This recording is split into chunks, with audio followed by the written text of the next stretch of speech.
मैं तो सब जगह घूम के आपके पास आया हूँ।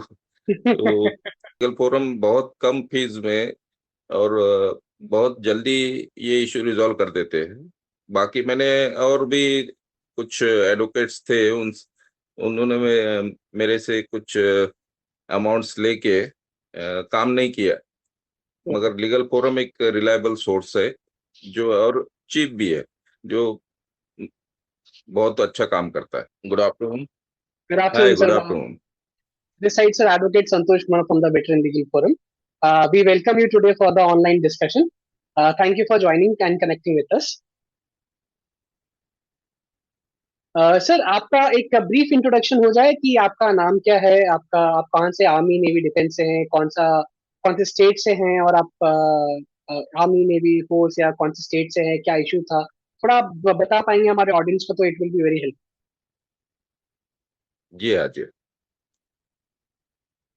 मैं इंडियन एयरफोर्स में था, और मेरा नाम है रविंद्र महागावकर, रडार फीटर। और मेरा सर्विस जो है 14 ईयर 6 मंथ था। उस हिसाब से मेरा जो इशू था, वो पेंशन मेरा वाई ग्रुप के हिसाब से उन्होंने दे रहे थे। जी सर।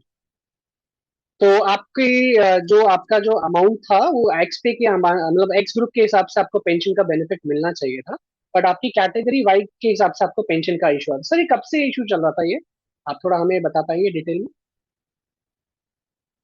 ये मतलब 2016 से ही उन्होंने जो 7 पे कमीशन का और OROP 1 का जो इशू था, वहां से मुझे सेम मिल रहा था पेंशन।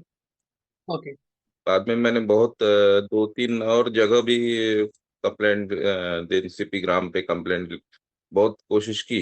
लास्टली मैंने लीगल फोरम को अप्रोच किया, और उन्होंने ये इशू बहुत जल्दी सॉल्व कर दिए। या, तो थैंक यू सो मच। तो आप ये बोल रहे हैं कि आपका, I think, date of retirement आपका 2016 का है, और उसी ऑनवर्ड से ये इशू आपका स्टार्टिंग से आपको चला। आपका डेट ऑफ रिटायरमेंट क्या है सर, कौन सी ईयर पे आप रिटायर हुए हैं? नहीं, मेरा रिटायरमेंट तो 98 का था। मैं AFT का जो जजमेंट के हिसाब से मुझे एरियस मिला है 2016 से। अच्छा, एएफटी का आपका जजमेंट के बाद 2016 से फिर आपकी ये दिक्कत चालू होगी। तो सर, आप बोल रहे हैं कि आप वेटरन लीगल फोरम हाँ। के पास आए और उसके बाद वो चेंज हो गया, तो आपका क्या कोरिजेंडम पीपीओ वगैरह जनरेट हुआ, अकॉर्डिंगली ग्रुप वगैरह चेंजेस हो गए आपके? नहीं, कोरिडोरम PPO तो नहीं जनरेट हुआ, मगर जो पेंशन रिवाइज कर दिए उन्होंने, और मुझे अभी एक्स ग्रुप के हिसाब से पेंशन मिल रही है। ओके। तो इस केस में सर, गवर्नमेंट क्या करती है, गवर्नमेंट ने उसको जनरेट किया होगा, करेक्ट किया होगा, और अकॉर्डिंगली आपको एक्स ग्रुप का बेनिफिट वगैरह दिया। सो जो सब्सिक्वेंट सर एरियाज वगैरह जो थे आपके, आपको उसका कुछ बेनिफिट मिला गवर्नमेंट का? मतलब हमारे पास जब आप आए उसके बाद एरियस जी वगैरह हाँ का जी कुछ, हाँ। कितना सर लमसम क्या हाँ, बेनिफिट मिला होगा? 2,07,000 कुछ एरियस मिला था। जो मैंने ओके। लीगल फोरम का जो अपना ग्रुप है, उस पर भी मैंने आपसे थैंक्स कहा था उसके बारे में। Okay sir. Sir, thank you for sharing this कि आपको अराउंड ये जो आपका जो इशू था, इस चक्कर से अराउंड 2 लाख रुपीज का एरियस जो कि गवर्नमेंट के पास पड़ा हुआ था, that has been credited to your account. And आपने इस चीज को हमारे कम्युनिटी में भी शेयर किया, और आपके इस नॉलेज की शेयरिंग की वजह से आगे भी चल के जो मेंबर्स को ग्रुप के चक्कर से जो इनकरेक्ट पेंशन मिल रही है, वो उनको उसे हेल्प आउट होगी समझने में, और उसे आगे जाके करेक्शन करने में। आप हमारे साथ एक और एक इशू के साथ कैरी फॉरवर्ड हैं, जो है फिक्स मेडिकल अलाउंस का इशू। सर, उस इशू के बारे में थोड़ा डिटेल में आप हमें बताएंगे कि क्या इशू है वो?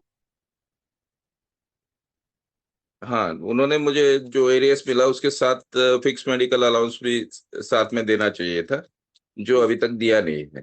तो वो भी इशू मैंने आपको लीगल फोरम के साथ पे रेज किया है। तो उसमें उन्होंने अभी कॉरिंडम PPO जनरेट करने के लिए कहा है। तो PPO जनरेट करने के बाद मुझे फिक्स मेडिकल अलाउंस मिल जाएगा। Right sir. उसके अंदर सर आपको एक ऑप्शन फॉर्म का एक्सरसाइज, हमारे जो हमें रिस्पॉन्स आया है अथॉरिटी के साइड से, उसमें कहा गया है कि आप एक ऑप्शन फॉर्म एक्सरसाइज कर दीजिए, और जैसे आप ऑप्शन फॉर्म एक्सरसाइज करेंगे, अकॉर्डिंगली कोरिजेंडम पीपीओ जनरेट होकर आपको वो पेंशन का बेनिफिट, एडिशनल जो फिक्स मेडिकल अलाउंस का जो बेनिफिट है, वो भी स्टार्ट होगा। हमारी टीम आपके साथ कोऑर्डिनेट में रहेगी सर, आपके ये भी इश्यूज को जल्द से जल्द सॉल्व करके आपको एक फुली सेटिस्फैक्ट्री एक्सपीरियंस का हम आपको देना चाहेंगे। So thank you sir for connecting. आप कुछ कहना चाहेंगे हमारे ऑडियंस को, जो बहुत सारी लोगों को बहुत सारी इश्यूज होते हैं बट लोग बैठे रहते हैं, स्टेप्स नहीं लेते, तो क्या कहना चाहेंगे उन ऑडियंस को कि स्टेप्स लेना चाहिए कि क्या कैसे करना चाहिए, अपने पेंशन इश्यूज को कैसे सॉल्व करना चाहिए?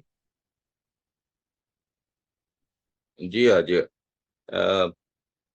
लीगल फोरम को अप्रोच करना चाहिए, क्योंकि लीगल फोरम बहुत कम फीस में और बहुत जल्दी ये इशू रिजॉल्व कर देते हैं। बाकी मैंने और भी कुछ एडवोकेट्स थे, उन उन्होंने मेरे से कुछ अमाउंट्स लेके काम नहीं किया। मगर लीगल फोरम एक रिलायबल सोर्स है, जो और चीप भी है, जो बहुत अच्छा काम करता है। Thank you so much sir, thank you.